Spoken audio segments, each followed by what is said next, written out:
আসসালামু আলাইকুম সুপ্রিয় দর্শক, আশা করি সবাই অনেক ভালো আছেন।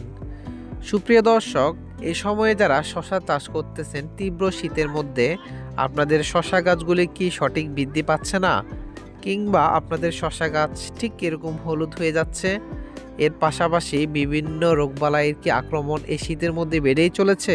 হ্যাঁ দর্শক, আজকের ভিডিওতে এমন কিছু তথ্য দেয়া হবে যেগুলি আপনারা দেখলে বা বুঝলে খুব দ্রুত এই সমস্যা থেকে সমাধান পেয়ে যাবেন। তাই ভিডিওটি না টেনে শেষ পর্যন্ত দেখবেন, আর এই চ্যানেলে নতুন হয়ে থাকলে এখনই কৃষি বিশ্ব বাংলা চ্যানেলটিকে সাবস্ক্রাইব করে দিন। চলুন দর্শক, ভিডিওর মূল পর্বে চলে যাওয়া যাক। দর্শক, শশা অত্যন্ত জনপ্রিয় এবং উচ্চ ফলনশীল একটি সবজি।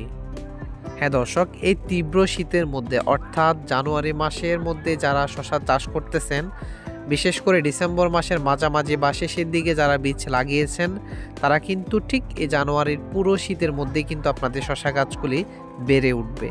হ্যাঁ দর্শক, এ সময় এসে দেখা যায় শশা গাছগুলি নির্দিষ্ট একটি জায়গায় এসে থেমে যায়, কোনো প্রকার গ্রোথ দেখা যায় না। এর পাশাপাশি অটোমেটিকলি পাতা হলুদ হয়ে যেতে থাকে বা বিভিন্ন ধরনের মোজাইক রোগে আক্রান্ত হয়ে থাকে। হ্যাঁ দর্শক, এটি সাধারণত বিশেষ করে এই ডিসেম্বর থেকে জানুয়ারির মধ্যে যারা শশা চাষ করতেছেন তীব্র শীতের মধ্যে এই সমস্যাটি বেশি সম্মুখীন হয়ে থাকেন। হ্যাঁ দর্শক, সেক্ষেত্রে আপনাদেরকে প্রাথমিকভাবে যে কাজটি করতে হবে, অবশ্যই আপনাদেরকে 4 থেকে 5 দিন অন্তর অন্তর ম্যানকোজেব গ্রুপে যে কোনো একটি ছত্রাকনাশক অবশ্যই আপনারা স্প্রে করবেন পরিমাণ অনুযায়ী। তাছাড়া অবশ্যই আপনারা একটি কথা মাথায় রাখবেন, আপনাদের যে ম্যানকোজেব এগুলি আপনারা একটি ওষুধ বারবার স্প্রে করবেন না, আপনারা দ্বিতীয়বার আপনারা গ্রুপ চেঞ্জ করে ব্যবহার করবেন, এতে কিন্তু ভালো ফলাফল পাওয়া যায়। দর্শক, তাছাড়া আপনাদের শশা গাছের পাতা যদি ঠিক এরকম মোজাইক রোগে আক্রান্ত হয়ে যায়, তখন আপনারা বুঝতে পারবেন আপনাদের শশা গাছে প্রচুর পরিমাণে ছোট ছোট খুবই ক্ষুদ্র সূক্ষ্ম আকারের যে পোকাটি রয়েছে, ওই পোকার আক্রমণ বেড়েই চলেছে। এটি সাধারণত খালি চোখে দেখা যায় না। এই পোকাটি যখন আপনাদের শশা গাছে আক্রমণ করে, তখন আপনাদের শশা গাছের পাতার রস চুষে খাওয়ার পরে শশা গাছের পাতাটি দুর্বল হয়ে যায়। এর পরবর্তীতে সেটি বিভিন্ন ধরনের রোগ আক্রান্ত আকারে রূপ ধারণ করে, যেমন কোকড়াতে থাকে, মোজাইক টাইপের হয়ে যায়। সেক্ষেত্রে আপনারা অবশ্যই এই ফ্যাগাসাসটি আপনারা স্প্রে করবেন। এটি স্প্রে করলে আশা করি আপনারা এই সমস্যা থেকে সমাধান পাবেন। দর্শক, এর পাশাপাশি আপনারা একটু লক্ষ্য করলে দেখতে পারবেন এই তীব্র শীতের মধ্যে আপনাদের শশা গাছে এই পচন টাইপের, অর্থাৎ যে গাছটি দেখতে পাচ্তেছেন ঠিক এই গাছের পাতার মতো কিন্তু শশা গাছের পাতা পচন কোনো রোগ যদি লক্ষণ দেখা দেয়, সেক্ষেত্রে অবশ্যই আপনারা সাথে সাথে ডাইথেনাম এম এটি পরিমাণ অনুযায়ী স্প্রে করে দিবেন।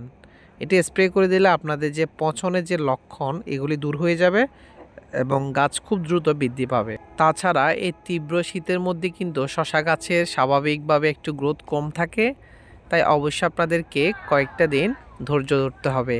এর পাশাপাশি আপনারা অবশ্যই ভালো বীজ কিন্তু নির্বাচন করতে হবে, কারণ শীতকালীন সময়ে আমাদের বাংলাদেশে নির্দিষ্ট কিছু শীতকালীন বীজ রয়েছে, যেমন রয়েছে আপনার মালিক সিডের জাদু আইস গ্রিন, কাঞ্চন, এই টাইপের বীজগুলি খুবই ভালো থাকে, বিশেষ করে এই শীতকালীন তীব্র শীতের মধ্যে। তাই সেক্ষেত্রে অবশ্যই যারা চিন্তা করতেছেন যে বিভিন্ন ভ্যারাইটি জাতের বীজ লাগিয়ে ফেলছেন কিন্তু আপনাদের গাছের অবস্থা খুবই খারাপ, তাহলে আপনারা বুঝতে পারবেন আপনাদের বীজের সমস্যা। তাই যারা বিশেষ করে বীজ অর্থাৎ বীজ নির্বাচনের ক্ষেত্রে ভালো বীজটা নিয়েছেন শীতকালীন বীজটা, তাহলে তারা এই পরিচর্যাগুলি নিতে পারলে খুব ভালো একটা ফিডব্যাক ইনশাল্লাহ আপনারা পেয়ে যাবেন। দর্শকের পাশাপাশি যদি আপনারা দেখতে পান আপনাদের শশা গাছ শীত কেটে যাওয়ার পরে যখন আপনাদের শশা গাছ একটু বৃদ্ধি পাচ্ছে, তখন অবশ্যই আপনার সাথে সাথে গাছে কিছু পরিমাণ অনুযায়ী ফ্লোরা স্প্রে করে দিবেন। তবে সেক্ষেত্রে একটু কম পরিমাণে স্প্রে করলে খুবই ভালো, না হয় কিন্তু খুব বেশি যদি ফ্লোরা স্প্রে করেন তাতে কিন্তু আপনাদের গাছ খুব বেশি গ্রোথ পেয়ে যাবে। তাই অবশ্যই পরিমাণের চেয়ে একটু কম পরিমাণ আপনারা পুরো গাছে ভালো করে ফ্লোরাটা স্প্রে করে দেবেন। এটি সাধারণত একটি পিজিআর এবং খুবই ভিটামিনেরও কাজ করে থাকে, এই দিকে আপনারা একটু লক্ষ্য নিতে পারেন। তাছাড়া সঠিক পদ্ধতিতে সার প্রয়োগ এবং সঠিক পরিচর্যা এবং সেচ প্রয়োগ দেওয়ার সিস্টেম কিন্তু আপনাদেরকে ভালোভাবে নিতে হবে। তীব্র শীতের মধ্যে কিন্তু খুব বেশি সেচ দেওয়া যাবে না, এতেও কিন্তু খুব বেশি সেচ দেওয়া হলে আপনাদের গাছের পাতা হলুদ হয়ে যেতে পারে। তাই অবশ্যই পরিমাণ অনুযায়ী আপনাদের গাছে সেচ প্রয়োগ করবেন। দর্শক, এই ছোট ছোট পরিচর্যাগুলি যদি নিতে পারেন, তাহলে কিন্তু এই তীব্র শীতের মধ্যে থেকে কিন্তু আপনারা ভালো পরিমাণে ফলাফল পেয়ে যেতে পারেন। হ্যাঁ দর্শক, আজকের ভিডিওটি এ পর্যন্তই। শশা চাষিদের জন্য ছোট্ট কিছু টিপস। ভালো থাকবেন, সুস্থ থাকবেন সকলে, আর কৃষি বিশ্ব বাংলার সঙ্গেই থাকবেন।